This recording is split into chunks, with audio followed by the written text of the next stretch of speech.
안녕하세요. 직장인분들이 많이 오세요. 컴퓨터 사용 많으신 분들, 게임 많이 하시는 분들도 오시는데 특별한 일을 안 했는데도 팔이 아프다, 손목이 아프다 이런 분들이 많아요.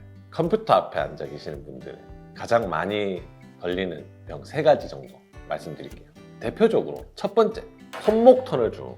손목 터널 증후군은 뭐냐면 팔에는 3개의 신경이 지나가는데 요골신경, 척골신경, 가운데 지나가는 정중신경이라는 게 지나가요. 근데 이 정중신경이 사람 손에서 첫 번째, 두 번째, 세 번째, 네 번째의 반쪽을 주관하는 신경이에요. 이 정중신경이 손목 터널을 지나가는 부분에 이 손목 터널이 좁아지면서 나타나는 증상이에요. 전형적인 증상은 손끝이 저리다고 표현을 많이 합니다. 자, 그래서 정중신경 같은 경우에는 실질적으로 손목에 있는 횡인대가 지나가는 신경을 압박을 하면서 나타나기 때문에 나중에는 수술적인 요법이 필요할 수도 있어요. 이 수술적인 요법으로 가기 전까지는 어떻게든 좀 치료를 하시려면 여러 가지 방법이 있는데 한방에서는 도침이라고 해서 그 좁아져 있는 타이트해져 있는 횡인대를 수술적인 요법으로 직접 끊어내는 게 아니라 도침으로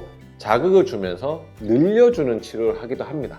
그런데 제가 오늘 말씀드리고 싶은 거는 도침적인 치료법, 정형외과적인 수술법 이거를 제외하고 우리가 스스로 그걸 어느 정도 컨트롤할 수 있는 방법을 제가 말씀을 드릴게요. 손목 터널 증후군은 아까 전에도 말씀드렸듯이 손끝만 저린 경우가 특이적인 증상이고요. 그런데 실질적으로 손목 터널 증후군 있는 사람들의 증상이 뭐냐면 손바닥부터 손가락까지 다 저려요. 이거는 무조건 손목 터널 증후군입니다 라고 하는 게 아니고 수지 굴곡근이라고 하는 이쪽 면에 있는 근육이 많이 긴장을 하면 손끝으로 저림이 나타나요.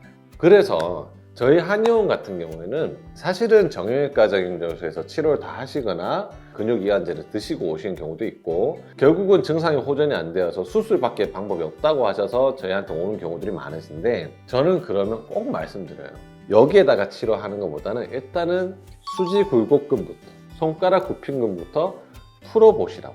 정말 드라마틱하게 좋아지는 경우가 많이 있습니다. 자, 그러면 실질적으로 직접적인 침 자극을 통해서 수지 굴곡근을 풀어주는 방법도 있습니다. 이거는 직접적인 치료한 방법이고 제가 한 가지 말씀드리고 싶은 거는 쉽게 스트레칭을 해볼 수 있는 방법을 알려드릴게요.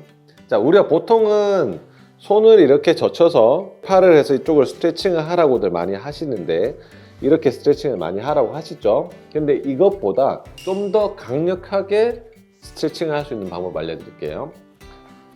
이렇게 한 상태에서 손목만 꺾고 얘를 더 꺾어서 손목을 계속 꺾어가는 방향으로 조금만 펴면 여기에서 아주 강력하게 당기는 증상이 나타납니다. 우리가 보통 팔을 쭉 편 상태에서 스트레칭을 하는데 이런 경우에는 수지 굴곡근이 직접적으로 스트레칭 된다기보다는 상완 이두근이 같이 스트레칭이 되기 때문에 직접적인 효과를 보기는 좀 힘드세요. 한 번 더 말씀드리면 손목을 꺾은 상태에서 꺾은 손목을 계속 유지를 하면서 주관자를 조금만 10도에서 15도 정도만 펴시면 여기가 가장 당기는 느낌이 났을 거예요. 이렇게 스트레칭을 하셔야 수지 굴곡근이 직접적으로 스트레칭이 되는 거기 때문에 손목 터널 증후군에 굉장히 좋은 방법이 될 겁니다.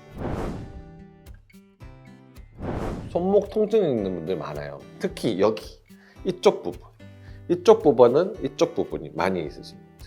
특히 바닥 짚고 못 일어나시는 분들, 짚을 때 아프다고 하시는 분들, 이거는 TFCC라고 그래요. 삼각섬유연골이라고 해서 우리의 손목은 굉장히 자유로운 관절이기 때문에 이 관절들을 잡아주기 위해서 텐던들이 붙어 있는데 그게 여기가 튀어나온 부분, 여기가 척골두라고 합니다. 이 척골두에서 텐던들이 이렇게 붙어 있어요. 이쪽 부위에 뭔가가 밸런스가 안 맞다 보니까 통증이 나타나는 거예요. 자, 일단은 가볍게 판단할 수 있는 방법이 우리가 손을 이렇게 펼쳐 보았을 때 이 척골두가 많이 튀어나와 있는 부분, 척골두가 많이 튀어 있는 부분이 전체적인 근육의 밸런스가 안 맞는 부분이라고 생각하시면 돼요. 그리고 그 부분이 더 안 좋은 부분이에요. 자, 그러면 척골두가 튀어나와 있죠. 자, 손목을 이러고 했을 때 튀어나오고 손목을 이렇게 반대로 돌려보면 척골두가 어떻게 돼요? 들어가거든요.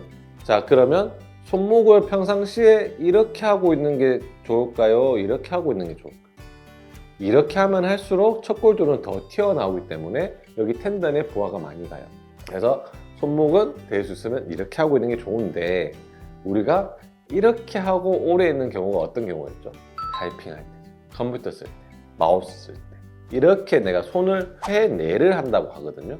손을 회내를 할 때 척골두가 더 튀어나오고 관절들과 연골과 텐던의 사이에 텐션이 많이 걸리기 때문에 TFCC라는 증상이 나타나게 됩니다. 우리가 이 TFCC가 나타나는 원인은 실질적으로 뼈 길이의 차이가 짧아졌다 길어졌다가 중요한 게 아니라 전체적인 팔에 근육의 밸런스가 안 맞는 경우가 거의 대다수입니다. 그래서 무조건 수술적인 요법이 다 맞지는 않으세요. 해부학적으로 뼈 길이가 완전히 다른 건 아니에요. 달라봤자 아주 몇 미리 차이에도 불구하고 계속적으로 부하가 많이 가는 거는 근육의 밸런스가 안 맞아서 그래요. 그 근육의 밸런스를 잡는 법도 또 알려드릴게요.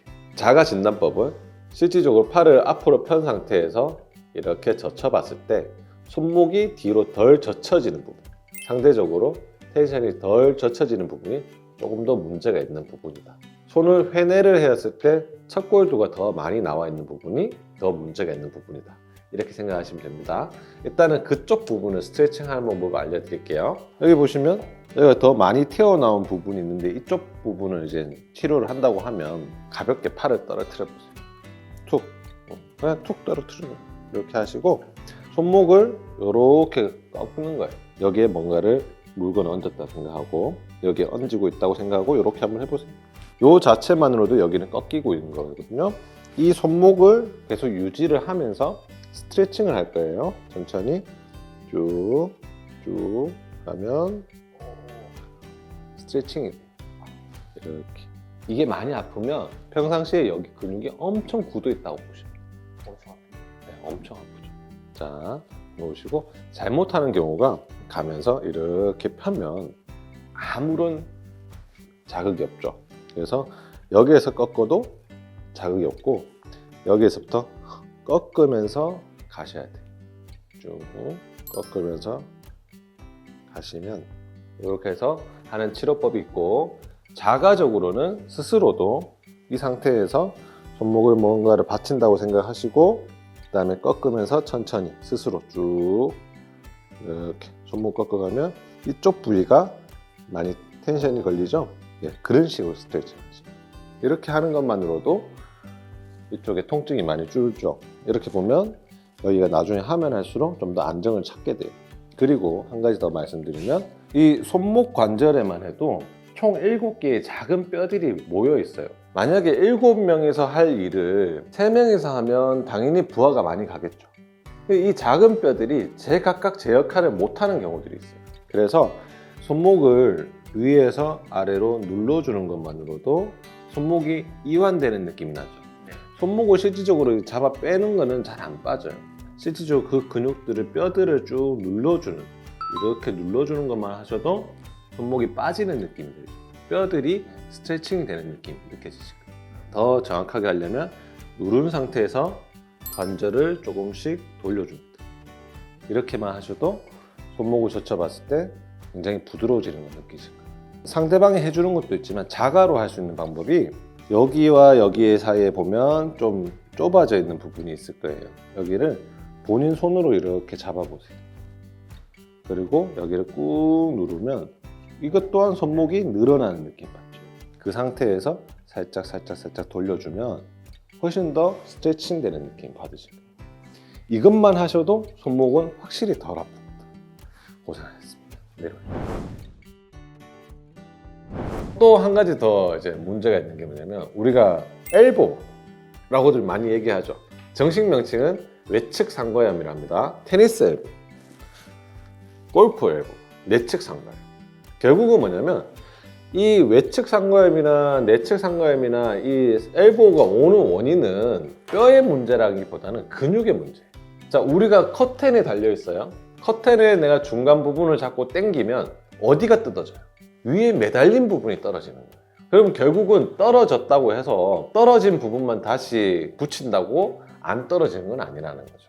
외측 상거염으로 예를 들면 수지 신전근이라고 하는 근육이 있는데 이 수지 신전근의 단축으로 인해서 외측 상거에 붙어 있는 조직이 당겨지는 힘 때문에 여기에 염증이 생긴 거예요. 실질적으로 여기에 주사 맞는 분들 많으세요. 스테로이드만 맞는. 그렇게 맞으면 당장은 안 아프죠. 근데 원인은 어디에 있다고요? 수지신전근. 염증이 생긴 부분의 치료도 해야 되지만 수지신전근 스트레칭을 더 많이 해주시는 게 좋습니다. 이 수지신전근 스트레칭은 뭐냐면 아까 전에 하셨던 거 동일합니다. 팔꿈치 이하의 모든 질환들은 아까 전에 말씀드렸던 이쪽에서 말씀드리는 수지 굴곡근의 스트레칭과 수지 신전근의 스트레칭, 이 두 가지만 하시면 웬만큼 많이 좋아지십니다. 자가 관리도 하실 수 있으니까 꼭 따라 한번 해보세요.